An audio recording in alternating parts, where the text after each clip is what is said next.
want to thank everybody for being out here today. I am joined today by General Seltzer, by the Director of the Texas Department of Public Safety, Freeman Martin, by the Texas Border Czar, Mike Banks, by Rose Luna. She is the CEO of the Texas Association Against Sexual Assault, and also by Martine and Kimberly Wall. This is Kim Wall right here. The Walls are the owners of the property on which we gather today. We gather in areas where they have burned down trees like the ashes that we see here.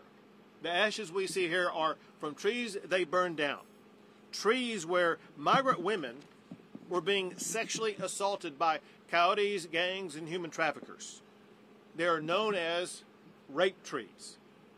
We're here to expose the truth to immigrants who are thinking about coming here, the truth about the traffickers who assault so many of the women and children along the way. We are launching a new campaign to deter illegal immigration into Texas. Yesterday we began putting up billboards, dozens of billboards, in Central America and in Mexico. They inform potential illegal immigrants about the reality of what will happen to them if they try to enter Texas illegally. These billboards, some of which you can see behind me, they tell the horror stories of human trafficking. One says, many girls who try to migrate to Texas are kidnapped. Another sign says, your wife and daughter will pay for their trip with their bodies. One asked families thinking about sending their kids here, how much did you pay to have your daughter raped? This is tough medicine. But we want no more rape trees in Texas. Do not make the dangerous trek to Texas. For migrants who are now already close to crossing the border illegally, we have billboards providing warning messages in Mexico. They are arrayed across Mexico, but especially along the northern border of Mexico, all the way from Matamoros to Juarez and many places in between. One says, stop. If you cross the border illegally into Texas, you will be jailed. Another warns, don't come to Texas illegally, you will be arrested. And know this, the Trump administration will prioritize for deportation illegal immigrants who have been arrested. To ensure that as many people as possible are aware of these warnings, these billboards are in several languages, including Spanish, Russian, Chinese, and Arabic. To keep illegal immigrants from entering into Texas, we've built walls and razor wire barriers and deployed buoys and container boxes. We have arrested thousands who got by those barriers. We will continue to aggressively arrest immigrants entering Texas illegally. We will work with the Trump administration to deport them. The message is, do not risk a dangerous trip just to be arrested and deported. Next, we will have Rosa Luna, the CEO of the Texas Association Against Sexual Assault, speak to you. Thank you. Hello, everybody. My name is Rose Luna. I'm the CEO of the Texas Association Against Sexual Assault. We are the statewide sexual coalition committed to ending sexual violence in our great state of Texas. First and foremost, our North Star is all survivors of sexual assault, regardless of circumstance. Unlike other states, in Texas, we have state-specific statistics. And according to these figures, 1 in 5 Texas men and 2 in 5 Texas women will experience sexual assault at some point in their lives. This prevalence is staggering, but those are the numbers that we know. Those are the numbers that we can grasp. Alternatively, and the reason why I'm here is there is a largely unspoken sexual assault crisis impacting women and children migrating to the Texas border. Acknowledging this issue and its profound impact on survivors is not just crucial, it's our responsibility. The anecdotes from women who have made this journey are heartbreaking. A few years ago, during a visit to an immigration facility in Williamson County, there was a long line of women that waited for me to finish my presentation so that they could share their harrowing accounts of sexual assault. It was gut-wrenching. It was heartbreaking to know that I was the first person that they felt safe enough to share their story with. It was very painful. It was very raw. One of the quotes that seared in my brain is, one of them said, the very violence they were trying to escape is the violence that they experienced on the journey here. It's a reminder that there is harm and suffering in this journey. I think the reality is that the price of the journey is very high. It is important for us to recognize that, and it is vital for them to understand that. And most importantly, no one deserves to be raped. No one deserves to be stripped of their dignity under any circumstance. Survivors of sexual assault are not a population that seeks the spotlight, nor are the men, women, and children making decisions on whether or not to make the journey. We applaud the state in recognizing the silent crisis and for acknowledging and elevating this very serious yet hidden issue. Thank you so much. Next is Kim Wall, the owner of the property on which we're located, but also a person who can share with you some harrowing stories that have occurred on this property. Hello. We've had several rape trees and lots of women that have been found beaten and raped in front of our house, left to die in drainage ditches, where it makes you terrified to go outside of your own house and enjoy your own property. I know that my husband had found 3 different rape trees and he burnt them down so we didn't have to see them. And I don't know if he found more because he quit telling me all the things he found because we were scared. And it's scary when you can't go on your own property and you're told if you do, you have to carry a gun to protect yourself because you don't know if you'll be attacked by one of the men hiding in the brush. There's been numerous children that have been found, different illegals, and we found 3 people that were found murdered this last year on our property, and it's just scary. And we all want a better life for everybody. Thank you. That little girl. The little girl. Oh, the one that they found in front of the house? Yeah. She was raped by 12 different men and beaten, left to die. And we were told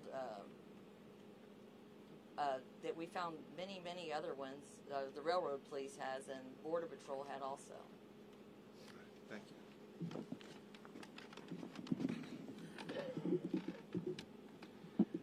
I want to thank Kim and Martine for opening up the property, but more importantly for being able to share their story about the reality of what's happening on a daily basis, especially under the Biden administration with the open border policies that have led to so many sexual assaults, murders like what she talked about on this very property. It's a deadly situation, a horrific situation for those who are victims of sexual assault, a horror that we fully expect to end beginning in about a month when President Trump takes office and shuts down the border and restores safety and normalcy to an immigration process. I'll take a few questions. Governor, I've got a question over here on this side, if you don't mind, sir. A lot of these efforts and renewed efforts seem to be physical, boots-on-the-ground efforts. At what point do you think, in your role as governor, you can help affect actual policy out of Washington that comes in the way of law from the highest order? So what Americans expect and what I want to ensure we deliver is making sure that we do accomplish one task first, and that is to stop illegal immigration into the United States, and my job is to stop it into the state of Texas. After we accomplish that goal, then we can move on to other goals, and it will be up to the Trump administration and those serving in Washington, D.C. to figure out a pathway forward. But I don't think any American has any appetite to make reforms in the system until we do 2 things. One is to stop the illegal immigration and show we're going to be able to continue stopping it so that the only immigration that occurs is legal immigration. Do you think last month that preparations were underway, you were with Tom Homan, to have the necessary changes go into effect on day 1? Can you give specific examples of what changes are going to be made and what you're doing in preparing for that? Maybe the collaboration between the federal agencies and DPS and National Guard. We haven't had any specific examples of what will change?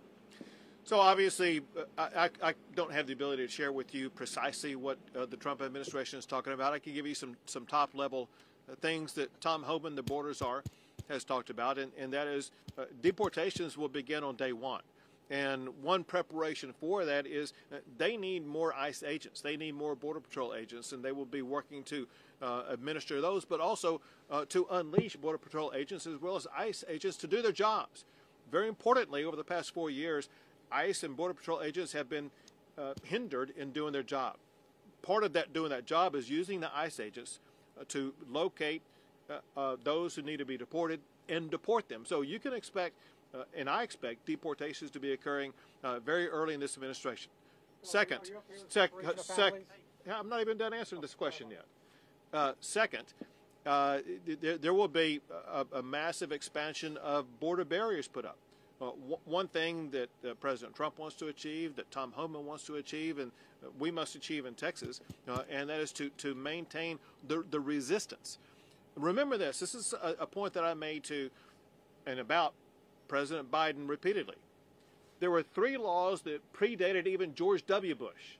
A law that requires the president to deny illegal entry, a law that requires the president to detain anybody who does enter illegally, and a law that requires the president to build border barriers. Bush and Obama and Trump did all 3 of those. Biden did none of those 3. What Trump will do, he now knows exactly how to execute these duties in office. And from day one, he will execute all 3 of those duties. Do you think that this guy, hold a second. This guy has had a question. I'll come back to you. Family separation is okay? The guy, did you have a question? Same question. Say it again. Do you think the family separation is okay for the country? So I'll tell you what Tom Homan said. Tom Homan said, listen, there's no need for family separations because if there's a person in the family who is in the United States illegally, the Trump administration will deport them. And it's the family that gets to choose. The family gets to choose, are they going to remain together and all go back together? Or is the family going to make the decision that the family will have a separation of the family? That's a family choice, not a choice by the Trump administration. We've seen the deterrence that you have in the water, billboards now, but is Texas, and are you getting the legislature and the state ready to basically almost shoulder the burden of what seems to be the deportation movement that would go through Texas? Do you think Texas is going to be carrying most of this weight? Are we going to have most of the burden of it?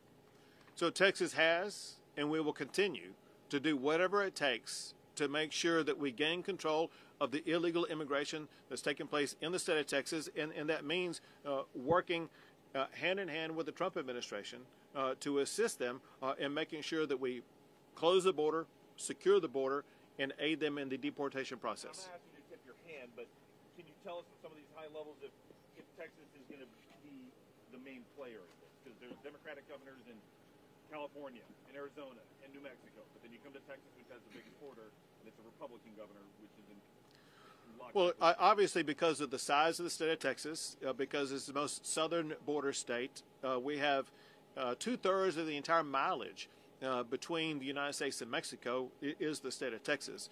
There's a lot of reasons why Texas will be playing a centerpiece role in closing the border and in the deportation process. However, this is not a Texas issue, and it's not even a Texas, New Mexico, Arizona, and California issue. This is an issue for all the states of the United States of America, and it's one of the reasons why Donald Trump was elected in the first place. So Donald Trump and Tom Homan and the entire Trump administration will be working in states all across the United States of America to make sure that if there are illegal immigrants being harbored anywhere, especially those who have committed a crime or pose a national security concern, those are the people that Tom Homan is going to go after first to make sure that we restore order and safety into our communities.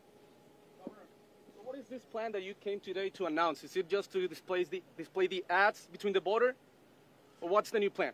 The new plan is a deterrent to people who may be on their way to come across the border.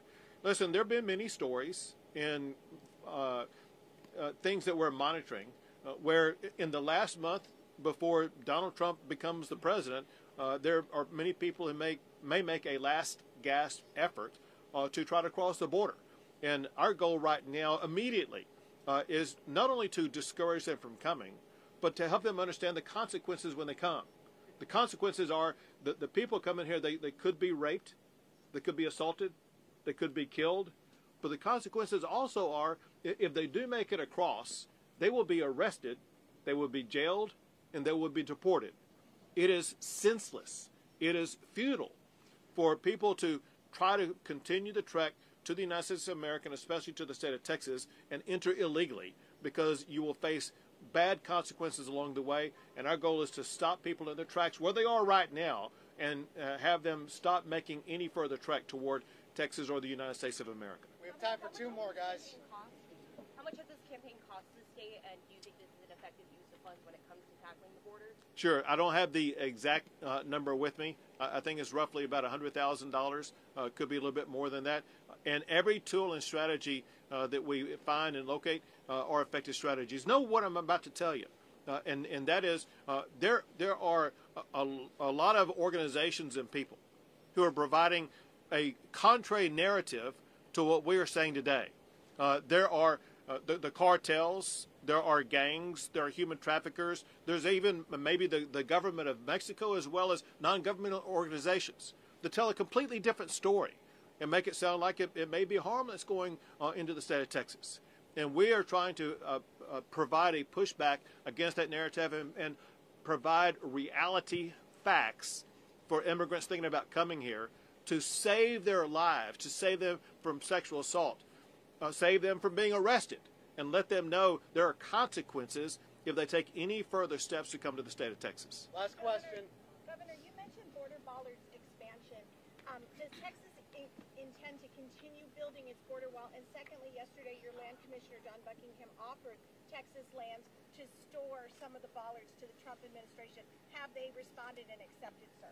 Well, so what the Trump administration is doing, they want to figure out the most cost-effective and strategic way to go about all this process. What the Trump administration knows is that Texas stands ready to assist them in any way. They know that we have the capability of building the wall maybe faster and cheaper than what they're able to do. We'd be more than happy to build the wall, assuming the federal government pays for it.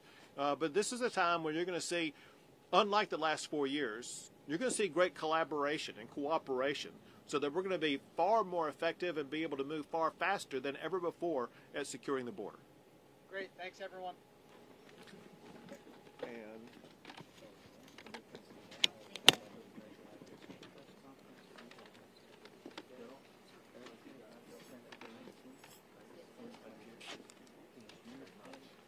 thank you all. Have a good day. Thank you.